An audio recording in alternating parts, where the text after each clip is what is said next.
샬롬 할렐루야. 마가복음 2장 3절에서 12절입니다.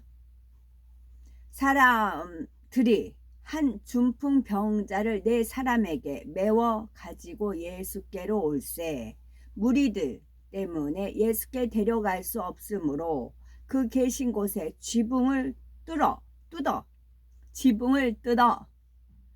구멍을 내고 중풍 병자가 누운 상을 달아 내리니 예수께서 그들의 믿음을 보시고 중풍 병자에게 이르시되 작은 자야 네 죄 사함을 받았느니라 하시니 어떤 서기관들이 거기 앉아서 마음에 생각하기를 이 사람이 어찌 이렇게 말하는가 신성 모두 이로다 오직 하나님 한 분 외에는 누가 능히 죄를 사하겠느냐. 그들이 속으로 이렇게 생각하는 줄을 예수께서 곧 중심에 아시고 이르시되 어찌하여 이것을 마음에 생각하느냐. 중풍 병자에게 네 죄사함을 받았느니라 하는 말과 일어나 네 상을 가지고 걸어가라 하는 말 중에서 어느 것이 쉽겠느냐. 그러나 인자가 땅에서 죄를 사하는 권세가 있는 줄을 너희로 알게 하려 하노라 하시고 중풍 병자에게 말씀하시되 내가 네게 이르노니 일어나 네 상을 가지고 집으로 가라 하시니 그가 일어나 그 상을 가지고 모든 사람 앞에서 나가거늘 그들이 다 놀라 하나님께 영광을 돌리며 이르되 우리가 이런 일을 도무지 보지 못하였다 하더라. 아멘. 요한복음 14장 12절. 내가 진실로 너희에게 이르노니 나를 믿는 자는 내가 하는 일을 그도 할 것이요 또한 그보다 큰 일도 하리니 이는 내가 아버지께로 감이라. 아멘. 출애굽기 15장 26절. 이르시되 너희가 너희 하나님 나 여호와의 말을 들어 순종하고 내가 보기에 의를 행하며 내 계명에 귀를 기울이며 내 모든 규례를 지키면 내가 애굽 사람에게 내린 모든 질병 중 하나도 너에게 내리지 아니하리니 나는 너희를 치료하는 여호와임이라. 아멘. 제목은 일어나 뛰고 걸으며 입니다. 가버나움에 한 중풍병자가 있었습니다. 그는 중풍이 심해서 남의 도움이 없이는 일어날 수도 없는 불쌍한 사람이었지요. 그런데 어느 날 예수라는 분이 걷지 못하던 사람을 일으키고 귀신을 쫓아내며 각색 병든 사람을 치료하신다는 소문을 들었지요. 그는 예수님의 소문을 듣고 나도 그분을 만나 치료받을 수만 있다면 얼마나 좋을까라는 마음으로 간절히 사모하게 되었습니다. 마침내 예수님께서 가버나움에 오셨지요. 중풍병자는 이 소식을 듣고 친구들에게 자신을 예수님 앞에 데려다 달라고 부탁하지요.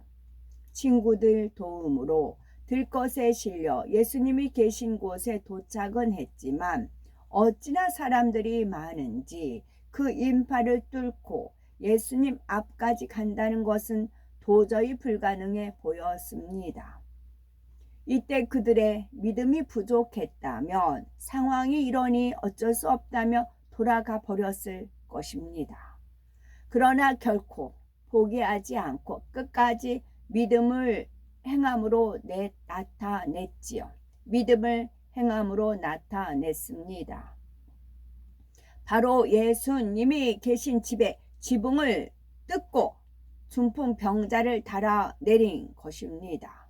당시 이스라엘 전통 가옥은 집 옆으로 계단이 있어 지붕에 쉽게 올라갈 수 있게 만들어졌습니다. 지붕은 갈대나 종려나무 가지로 덮었기 때문에 어렵지 않게 지붕을 벗겨낼 수가 있었지요. 친구들의 적극적인 도움으로 중풍병자는 누구보다도 예수님 가까이 나아갈 수 있었습니다. 이처럼 믿음은 행함이 따르기 마련입니다. 겸비함으로 자신을 낮출 때 믿음의 행함을 내보일 수가 있지요.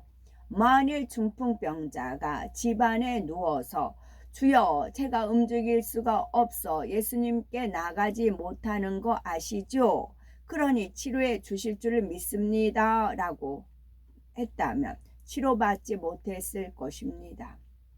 중풍병자는 치료받기 위해서 요행을 바라거나 안일하게 있지 않았습니다. 자신이 할 수 있는 최선의 방법을 동원하여 믿음의 행함을 내보였지요. 예수님을 만나기만 하면 치료받을 수 있다는 믿음과 확신이 있었기 때문에 친구들의 도움으로 예수님 앞에 나아갈 수 있었습니다. 친구들 역시 믿음이 있었기에 중풍병자를 위해서 남의 집 지붕을 뜯어가면서까지 도와줄 수가 있었던 것이지요. 우리가 응답받고 문제 해결 받으려면 눈에 보이는 믿음의 받침대를 하나님 앞에 세워야 합니다. 예를 들어서 집을 짓고자 할 때 말로만 아멘 믿습니다 고백한다고 집이 지어지는 것은 아닙니다. 집을 짓기 위해서는 땅을 파고 기초석을 놓듯이 응답받기 위하여 하나님 앞에 믿음의 받침대를 세워야 하는 것이지요. 하나님께서는 그 믿음의 받침대를 보시고 영적인 믿음을 주시며 응답해 주십니다.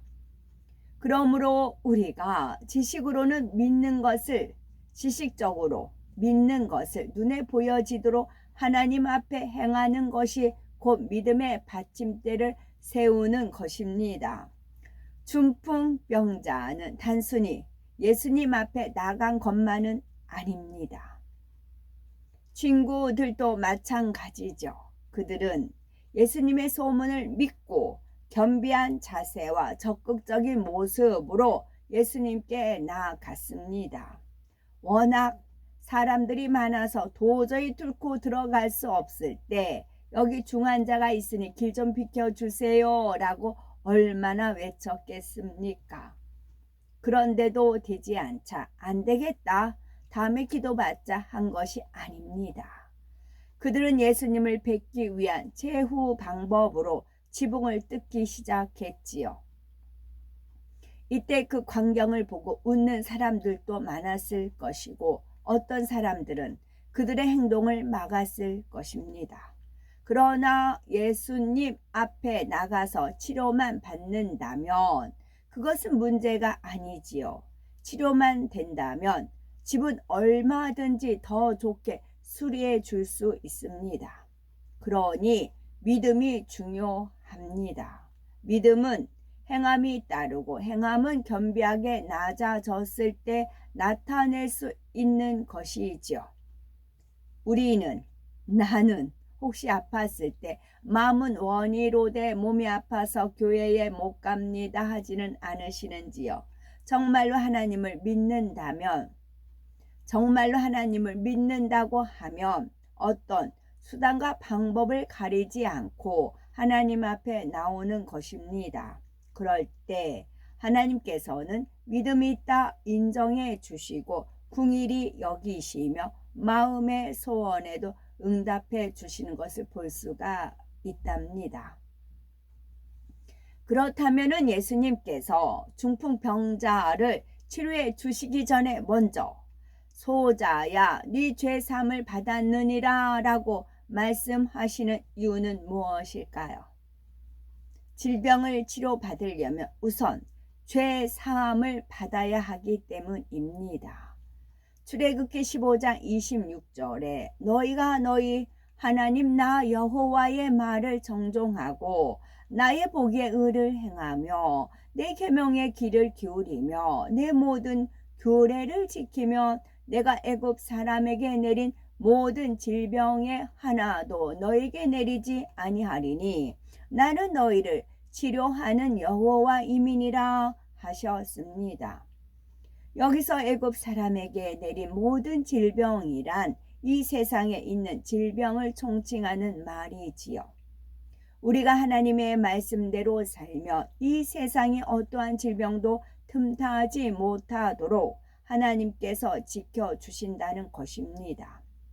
신명기 28장에도 하나님 말씀대로 순종하고 지켜 행하면 어떤 질병도 틈타지 못한다 하셨습니다.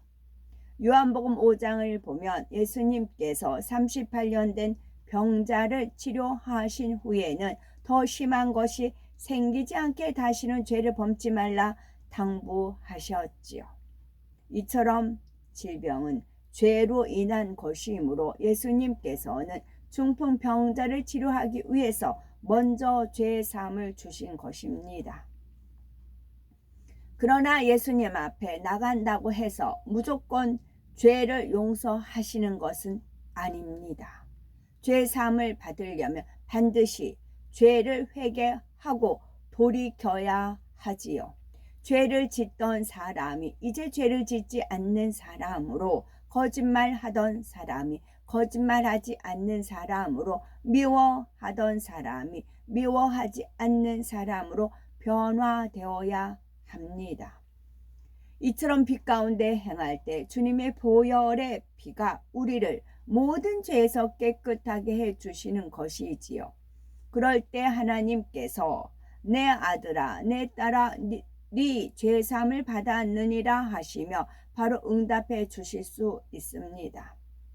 마이너스 극과 플러스 극이 만날 때 불꽃이 튀고 전기불이 들어오듯이 우리의 믿음의 받침대 위에 하나님께서 죄사함을 주실 때라야 비로소 문제가 해결되는 것입니다. 플러스 마이너스 예수 그리스도를 영접하면 성령이 선물로 주어져요. 성령은 죄와 의와 심판에 대해서 경고하고 책망하시죠. 그래서 플러스 마이너스 그게 주 예수님과 성령이에요. 두 분이 같이 일하실 때 역사가 일어나는 겁니다. 그래서 속일 수가 없어요. 왜냐하면 성령은 몰라도 주님이 알려주시고 가르쳐주시고 떠올려주시고 생각나게 하시고 리더해주시고 이끌어주세요. 주님께서요. 예수님께서 중풍 병자에게 죄사함을 받았다 하자 서기관들은 어떤 반응을 보였습니까? 기뻐하기는커녕 속으로 이 사람이 어찌 이렇게 말하는가, 참남하도다. 오직 하나님 한 분 외에는 누가 능히 죄를 사하겠느냐라고 생각합니다. 그들이 가진 율법의 틀로 예수님을 바라보니 도무지 이해가 되지 않았지요. 오히려 하나님을 모독한다고 예수님을 판단했습니다. 이에 예수님께서 어찌하여 이것을 마음에 의논하느냐, 중풍 병자에게 네 죄사함을 받았느니라 하는 말과 일어나 네 상을 가지고 걸어가라 하는 말이 어느 것이 쉽겠느냐. 그러나 인자가 땅에서 죄를 사는 권세가 있는 줄을 너희로 알게 하려 하노라 하십니다. 이처럼 하나님의 섭리를 깨우쳐 준 후에 예수님께서 중풍 병자에게 일어나 네 상을 가지고 집으로 가라 명하십니다. 중풍 병자는 즉시 일어나 모든 사람이 보는 앞에서 자기 침상을 가지고 걸어갑니다. 예수님 말씀에 대한 하나님의 확실한 보장이지요.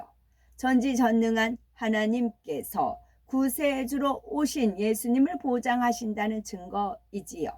그가 치료되었다는 것은 죄사함을 받았다는 것이고 하나님께서 역사하셨다는 것을 나타내 줍니다.